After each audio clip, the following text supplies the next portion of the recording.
السلام علیکم، welcome to my YouTube channel daily night story. کیسے ہیں دوستو؟ امید کرتے ہیں آپ سب لوگ خیریت سے ہوں گے۔ تمام ویڈیو اپڈیٹس کے لیے ڈیلی نائٹ سٹوری کو سبسکرائب کر کے بیل نوٹیفیکیشن کو آن کر دیں۔ تو آئیے سنتے ہیں آج کی ویڈیو میں ایک پراسرار کہانی۔ والد کی ہدایات ملنے کے بعد سائم کو اب ایک خاموش اور تنہائی والی جگہ تلاش کرنی تھی، ایک ایسی جگہ جہاں انسانی آمد و رفت نہ ہو۔ عملیات کے شوقین سائم نے جب اپنے والد محترم اختر علی کے سامنے اپنے عملیات سیکھنے کی خواہش کو رکھا، پہلے تو وہ کھلکھلا کر ہنسنے لگا اور اتنا ہنسے کہ پیٹ میں بل پڑنے لگا۔ ہر ایک چیز میں غیر سنجیدگی سائم کی عملیات سیکھنے کی چاہ سبھی کو مذاق ہی لگی۔ گھر والوں کے اس رویے کا ذمہ دار اور قصوروار وہ خود ہی تھا۔ ہر کام کو درمیان میں ہی چھوڑ دینے کی اس کی پیدائشی عادت تھی۔ اسے سب کے سامنے اس حال تک لا کھڑا کیا کہ اس شعر کی کہانی کی طرح جہاں گڈریا شیر شیر کہتے ہوئے چلاتا ہے اور جب گاؤں والے اسے بچانے جاتے ہیں تو وہ انہیں بے وقوف کہہ کر ہنسنے لگ جاتا ہے۔ کئی بار ایسا کرنے کے بعد لوگ اس پر اعتبار کرنا چھوڑ دیتے ہیں، پھر جب ایک دن سچ میں شیر آ جاتا ہے تو اس بار گڈریے کے چلانے کے باوجود کوئی اس کی مدد کو نہیں آتا۔ وجہ تھی اعتبار کا کھو جانا، اور شاید اب وہ اعتبار کبھی بحال نہ ہو پائے۔ اب اس بدقسمت گڈریے اور خود سائم کی حالت ایک سی تھی۔ وہ چپ چاپ اپنے کمرے میں لوٹ آیا۔ اس کی بہن جسے سب سے زیادہ اپنے نکمے بھائی کی پرواہ تھی، اس نے سائم کو رونے جیسی شکل کے ساتھ دیکھ لیا تھا، اس لیے وہ بھی اس کے پیچھے پیچھے اس کے کمرے میں جا پہنچی۔ اس غیر متوقع آمد پر اس نے بہن کو ہی ڈانٹ دیا، چلی جا، مجھے بس کچھ دیر کے لیے اکیلا رہنا ہے۔ سائم منہ چھپائے اپنے آنسوؤں کو ضبط کرنے کی کوشش میں تھا۔ وہ نہیں چاہتا تھا کہ خود کو مرد کہلوانے والے لڑکے کو کوئی یوں روتا دیکھے، مگر ایک بہن سے کہاں چھپ سکتا تھا۔ ارے پیارے بھائی، تم تو رونے لگ گئے۔ وہ پریشانی میں بھائی کو چپ کروانے لگی۔ باہر اب بھی اس کی امی اور ابو اس کی بات کا مذاق اڑانے میں لگے ہوئے تھے۔ پھر یکدم وہ اٹھی اور فریزر میں سے مٹھائی کا ڈبہ اٹھا کر ماں باپ کے سامنے جا کھڑی ہوئی۔ مبارک ہو آپ دونوں کو، یہ لیں مٹھائی کھائیں، آپ نے ایک جوان بیٹے کو رلا دیا ہے۔ وہ بھائی کو روتا دیکھ کر غصے میں آ گئی تھی۔ اس نے کبھی اپنے بھائی کو روتے ہوئے نہیں دیکھا تھا۔ اقرا چونکہ اکلوتی بہن اور لاڈلی تھی، اسی لیے سب پر حکم چلا سکتی تھی اور اسے اس انداز میں بات کرنے پر بھی چھوٹ تھی۔ کوئی اس کی بات نہیں ٹال سکتا تھا۔ رونے کا نام سن کر وہ دونوں خاموش ہو گئے۔ کیا سچ میں رونے لگ گیا ہے؟ انہیں جیسے اقرا کی بات پر یقین نہیں تھا۔ اب سارے گھر والے فکر مندی دکھانے لگے۔ اگر اسے عملیات سکھا دیں گے تو آپ کا کیا جائے گا؟ وہ اب بھی والد صاحب کو پیار سے ڈانٹ رہی تھی۔ اس دفعہ وہ ہر لحاظ سے سنجیدہ ہے۔ میں اس بات کی گارنٹی لیتی ہوں کہ وہ اب اس کام کو ادھورا نہیں چھوڑے گا۔ اقرا نے نکمے بھائی کی طرفداری میں اخیر کر دی۔ باپ کے لیے سائم کو عملیات سکھانا اب مجبوری بن گیا۔ اس نے سائم اور اقرا سے وعدہ کیا کہ وہ ضرور اسے سکھائے گا، مگر اس کے لیے اسے ذہنی جسمانی طور پر خود کو مضبوط اور تیار کرنا ہوگا، کیونکہ یہ میدان اتنا آسان نہیں۔ دوران وظیفہ انسان کو ایسی چیزوں سے سامنا کرنا پڑتا ہے جو اس دنیا کی نہیں ہوتی، اور اس وقت اپنے آپ پر قابو پانا ہر انسان کے لیے آسان نہیں ہوتا۔ سائم نے باپ کو یقین دلایا کہ وہ ہر لحاظ سے تیار ہے۔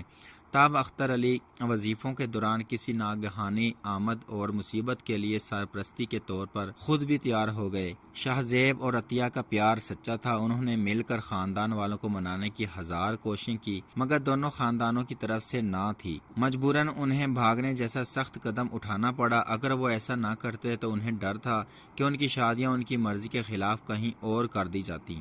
اپنے حساب سے ایک مضبوط منصوبہ تیار کر کے وہ رات کو کچھ سامان اور نقدی لیے گاؤں سے نکل آئے۔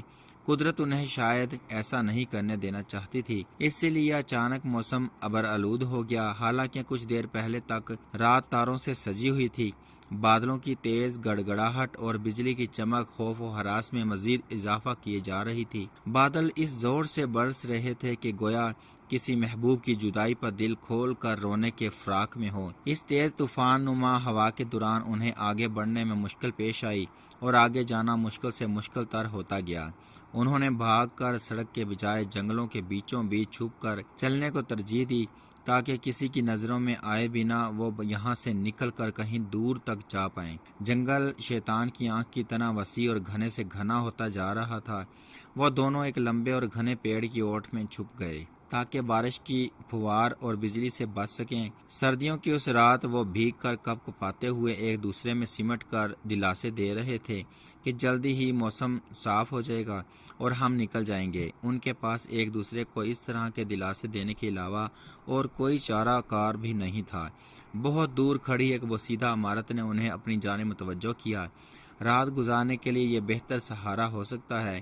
وہ گھر اور گاؤں سے بہت دور نکل آئے تھے، اس لیے رکنے میں کوئی حرج نہیں تھا۔ ایک دوسرے کو اس کام پر راضی کر لینے کے بعد وہ اسی سمت چلنے لگے۔ عمارت بہت بوسیدہ کسی کھنڈر کی نظیر تھی جو کسی بھی لمحے گرنے کا منظر دے رہی تھی۔ گھبراتے ہوئے وہ ایک کمرے تک آ گئے۔ یہ بارش کو روکنے میں کسی حد تک مؤثر تھا۔ انہیں اس بات کی خبر ہی نہ ہو سکی کہ لا علمی میں انہوں نے اس کھنڈر میں داخل ہو کر ایک جادوگر کے عمل کو ضائع کر دیا ہے، جو کہ اب غصے سے تلملا رہا تھا۔ یہ سب انجانے میں ہوا۔ اگر معلوم ہو پاتا کہ کھنڈر کسی کا مسکن ہے تو وہ کبھی نہ آتے، مگر اب غلطی ہو چکی تھی۔ جادوگر نے اپنے علم سے دو انسانوں کی موجودگی کو محسوس کیا اور پھر چلتا ہوا اسی کمرے تک آ گیا جہاں وہ پناہ لیے ہوئے تھے۔ تم دونوں نے میری مہینوں کی محنت پر پانی پھیر دیا ہے، جس کی سزا اب تمہیں بھگتنی ہوگی۔ ایک انجان شخص اور جادوگر کو دیکھ کر وہ تو پہلے ہی خوف سے جم گئے تھے، مگر اب سزا کے لفظ نے انہیں مزید لرزا دیا۔ ہماری کوئی غلطی نہیں، ہمیں آپ کی موجودگی کا ہرگز علم نہیں ہو پایا۔ ہم تو بس بارش سے پناہ لینے کی نیت سے آئے تھے۔ عذر کے طور پر انہوں نے جادوگر کو مطمئن کرنا چاہا، مگر اس خبیث کے دماغ میں کچھ اور ہی چل رہا تھا۔ اس رات اس درندے نے اپنے جادو کے زور سے پہلے ان کی عصمت دری کی۔ شاہ زیب کے جسم کو اس نے جما دیا۔ وہ بیچارہ اس قیامت کو اپنی آنکھوں سے دیکھتا رہا مگر کچھ بھی نہ کر پایا۔ بے بسی میں اس کی آنکھوں سے آنسو جاری ہو گئے۔ اس خوفناک کھیل اور عصمت دری کے بعد بھی اس درندے نے بس نہ کی اور اپنے طلسم سے انہیں پتھر کا بنا دیا۔ ایک بد نصیب جوڑا جسے نادیدہ جرم کی پاداش میں یہ سزا ملی۔ جادوگر انہیں وہیں چھوڑ کر آگے نکل گیا اور وہ بد نصیب وہیں پتھر کی مورتیاں بنے جمے رہے۔ ادھر دونوں کے گھر والوں نے صبح اٹھ کر انہیں تلاش کیا مگر وہ کہاں ملنے والے تھے۔ پھر کئی مہینوں کی جدوجہد کے بعد سب انہیں بھول گئے۔ سب کو لگا کہ وہ شاید شادی کے بعد اپنی زندگیاں گزار رہے ہوں گے، مگر کسی کو کیا معلوم ان کے ساتھ کیا ہوا۔ سالوں سال گزر گئے مگر اس کھنڈر تک کوئی نہ آ سکا۔ لوگ اب شاہ زیب اور عطیہ کو بھول گئے اور بڑا جادوگر بھی نئی شکتیاں لینے کسی اور پناہ گاہ میں جا چکا تھا۔ نئی خاموش جگہ کی تلاش جاری تھی۔ سائم اس بار کوئی غلطی نہیں کرنا چاہتا تھا۔ اس بار اس کی بہن اقرا نے اسے زبان دی تھی۔ پھر اسے بہت دور ایک جنگل میں ایک کھنڈر کا علم ہوا جہاں کوئی نہیں جاتا تھا۔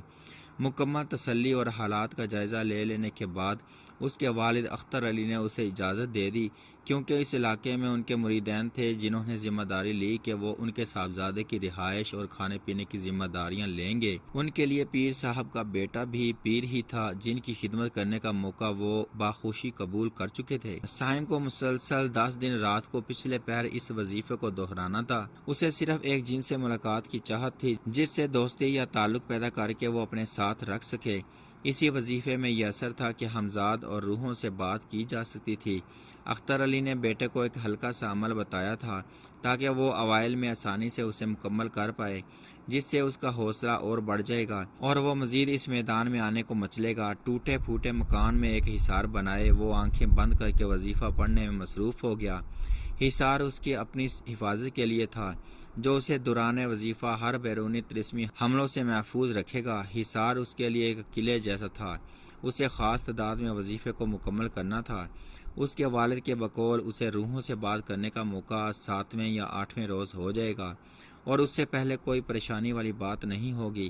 اب اسے وظیفہ پڑھتے ہوئے 1 گھنٹہ بھی نہیں گزرا ہوگا کہ اسے محسوس ہوا جیسے کوئی سسکیاں لیتے ہوئے رو رہا ہو۔ یہ ایک نسوانی آواز تھی۔ ابھی تو یہاں پہلا دن تھا اور پہلے دن کا بھی پہلا گھنٹہ تو یہ سب کیا ہوا؟ اسے اپنے والد کی طرف سے سخت ہدایت تھی کہ گنتی مکمل ہونے تک وہ اپنی آنکھوں کو نہیں کھولے گا اور نہ ہی حصار سے باہر آئے گا۔ سسکیاں تسلسل سے جاری تھیں، مگر یہ اس کا وہم بھی ہو سکتا تھا یا پھر اسے بھٹکانے کے لیے روحوں کی طرف سے کوئی چال، کیونکہ اتنی آسانی سے تو روحیں آپ کے ہاتھ میں آنے سے رہیں۔ انہی سبھی باتوں کو سوچتے ہوئے وہ اپنی دھن میں مگن رہا۔ اجالا پھیلنے تک وہ سسکیاں سنائی دیتی رہیں۔ صبح تک اس نے مطلوبہ تعداد مکمل کر لی تھی۔ پھر وہ حصار توڑ کر باہر نکل آیا۔ روشنی اب ہر سو پھیلنے لگی تھی۔ والد صاحب کے مرید کے گھر پہنچنے پر سبھی گھر والے اس کے منتظر تھے۔ آپ کا کھانا اور بستر تیار ہے چھوٹے پیر، وہ اس کے سامنے باادب کھڑے تھے۔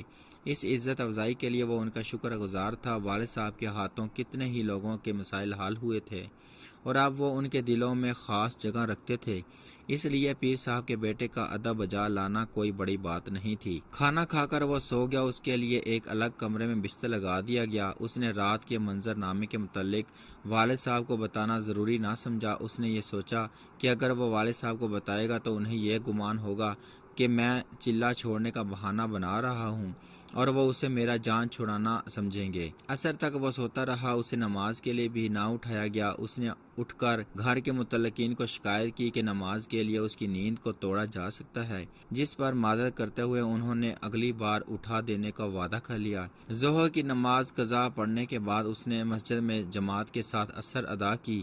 شام کا کھانا تیار تھا۔ گوشت سے اس کی تواضع جاری تھی۔ والد صاحب یقیناً اپنے مریدین کے ہاں اس سے بھی اچھی دعوتیں اڑاتے رہے ہوں گے۔ کھانے کے بعد والد صاحب کی کال آئی۔ رات کسی بھی پریشانی کے متعلق سوال پر وہ اس واقعے کو ٹال گیا۔ سب اچھا رہا ابو، میں انشاءاللہ اس عمل کو ضرور مکمل کر لوں گا۔ ماں اور بہن سے بات اور ڈھیروں دعائیں لینے کے بعد اس نے کال بند کر دی۔ گاؤں میں تھوڑی چہل قدمی اور لوگوں سے دو چار ملاقاتیں ہونے تک وظیفے کا وقت ہو گیا۔ اندھیرا پھیلنا شروع ہو گیا تھا۔ وہ جگہ درختوں کے جھنڈ میں تھی۔ وہ مقررہ وقت سے پہلے وہاں پہنچ گیا۔ حصار بنا لینے کے بعد وہ معمول کے مطابق وظیفہ پڑھنے میں مصروف ہو گیا۔ سسکیاں پھر سے شروع ہو گئیں اور اب ان کی شدت بھی پچھلی رات کے مقابلے میں تیز تھی۔ یقیناً یہاں ضرور کوئی ہے، اسے تھوڑا خوف آنے لگا۔ وہ رات بمشکل پوری ہوئی۔ اب والد صاحب کو بتانا ضروری ہو گیا تھا۔ مسلسل 2 راتیں تو وہم نہیں ہو سکتا تھا۔ میں نے مسلسل 2 راتوں سے ان سسکیوں کو سنا ہے ابو جی، کوئی بہت تکلیف میں ہے۔ والد صاحب کو حقیقت بتاتے ہوئے وہ کوشش کر رہا تھا کہ صاحب تفصیل سے بتائے تاکہ وہ معاملے کو صحیح طریقے سے سمجھ سکیں۔ حالات کی سنگینی کو محسوس کرتے ہوئے اس کے والد صاحب اس سے ملنے چلے آئے۔ ان کا کہنا تھا کہ رات وہ اس کے ساتھ رہ کر مشاہدہ کریں گے، پھر ہی حالات کو سمجھنے میں آسانی ہوگی۔ والہانہ استقبال اور دعوت کے بعد جب وقت ہوا تو وہ اپنے والد کے ہمراہ وہاں پہنچا۔ آج اس کے والد صاحب نے ایک بڑا حصار بناتے ہوئے اسے بھی اس میں بیٹھ جانے کا کہا اور کچھ ہی دیر کے بعد پھر سے وہی سسکیاں شروع ہو گئیں۔ اس نے آنکھیں کھول کر اپنے والد کو دیکھا، وہ بھی انہیں سن رہے تھے، یعنی بات حقیقت تھی۔ پھر وہ اپنے خاص عمل کا سہارا لیتے ہوئے روح سے بات کرنے کو تیار ہو گئے۔ آنکھیں بند کیے وہ کتنی ہی دیر ساکت و جامد رہے۔ سائم کو کوئی آواز سنائی نہ دی، مگر اس کے والد صاحب اپنی گردن ہلاتے ہوئے کسی کی طرف متوجہ ہوتے ہوئے بات کر رہے تھے۔ پھر وہ دوران عمل ہی اٹھے اور سائم کو بھی ساتھ چلنے کا کہا۔ پھر ایک جگہ پہنچ کر وہ بولے، یہاں 2 روحیں دفن ہیں بیٹا، جن کے ساتھ ناانصافی ہوئی ہے اور وہ برسوں سے یہاں قید ہیں۔ میں نے انہیں اپنے علم سے آزاد کر دیا ہے۔ ان کے جسم پتھر بنے ہوئے ہیں، یہیں نیچے دفن ہیں۔ پھر انہوں نے اپنے بیٹے کو کہا کہ وہ گاؤں جا کر کچھ لوگوں کو بلا لائیں تاکہ وہ ان مجسموں کو نکال سکیں۔ پیر صاحب کی ہدایت پر مطلوبہ جگہ پر کھدائی کرتے ہوئے 2 مورتیوں کو نکال لیا گیا۔ سبھی لوگ حیران اور حیرت زدہ تھے، ان مورتیوں کو دیکھ رہے تھے، کسی کو بھی ان کی بابت علم نہیں تھا۔ بڑا جادوگر اپنے خاص عمل میں مصروف تھا کہ اسے سالوں پرانی ایک مانوس آواز سنائی دی، مجھے پہچانا ظالم درندے۔ اس کے سامنے ایک ہیولے نے چہرہ بنایا اور بڑا جادوگر حیرت سے پیچھے ہٹتا گیا۔ ایسا نہیں ہو سکتا، میرا طلسم ناقابل تسخیر تھا، اسے کبھی بھی توڑا نہیں جا سکتا تھا۔ تم اپنے اصلی وجود میں کیسے آئی ہو؟ بڑے جادوگر کی آنکھیں حیرت سے ابل کر باہر آنے کو مچل رہی تھیں۔ ایک نیک انسان نے میری مدد کی جس کے پاس تم سے بھی زیادہ طاقتیں ہیں، مگر شیطانی نہیں، روحانی۔ انہی کی بدولت میں آج اس عذاب اور جادو سے نکل پائی تاکہ تم سے اپنا حساب لے سکوں۔ سایہ اب پیر صاحب کی بدولت طاقتور تھا۔ اس رات جادوگر کا بھیانک انجام دیکھنے والا کوئی نہیں تھا، البتہ اس کی دردناک چیخیں دور تک سنائی دی گئیں۔ اس سائے نے جادوگر کے ہر جوڑ کو توڑ کر الگ کر دیا۔ اس کا کوئی بھی طلسم اسے بچانے میں کارگر ثابت نہ ہوا۔ اس اندھیری جگہ میں اب جادوگر کے جسم کے سب اعضاء بکھرے پڑے تھے، جو اب جانوروں کی خوراک تھے۔ فرش خون سے مکمل رنگین ہو گیا تھا۔ سایہ اپنے ساتھی کے ساتھ اختر علی کے سامنے تھا۔ وہ حد سے زیادہ ممنون تھا کہ اسے اتنے سالوں کی اذیت سے نجات دلائی گئی اور اسے اپنا انصاف کرنے کا موقع خود دیا گیا۔ پتھر کی بنی ان مورتیوں کے وجود اب ڈھانچوں کی صورت میں تھے، جن کا اسلامی طریقے سے جنازہ پڑھایا گیا اور پھر مسلمانوں کے قبرستان میں دفن کر دیا گیا۔ روحیں اب اذیت سے نجات پا گئی تھیں۔ صائم کو اس کے بعد کوئی سسکیاں سنائی نہیں دیں۔ باقی تمام ایام خیریت سے گزرے، جن کے مکمل ہو جانے کے بعد اسے ایک جن زادے سے ملاقات ہوئی، جس نے اسے بلانے کا مقصد پوچھا۔ میں بس آپ سے دوستی کا امیدوار ہوں، چاہتا ہوں کہ آپ عملیات کے سفر میں میرے ساتھ بن کر میری مدد کریں۔ اختر علی کے تعارف کے بعد وہ جن زادہ مان گیا۔ پھر کچھ شرائط طے پائی گئیں۔ اب صائم کے پاس ایک جن تھا، اسے بھی میدان میں آگے جانے کا مزید شوق ہو گیا۔ عملیات کی اس دنیا میں یہ اس کی پہلی کامیابی تھی۔ اب اسے اور سیڑھیاں چڑھنی تھی، جبکہ اختر علی صاحب بھی بہت خوش تھے۔ ان کے عملیات کے اس ہنر کو آگے لے جانے کے لیے ان کا اپنا بیٹا تیار تھا۔ سب کی خوشی دیکھنے کے قابل تھی۔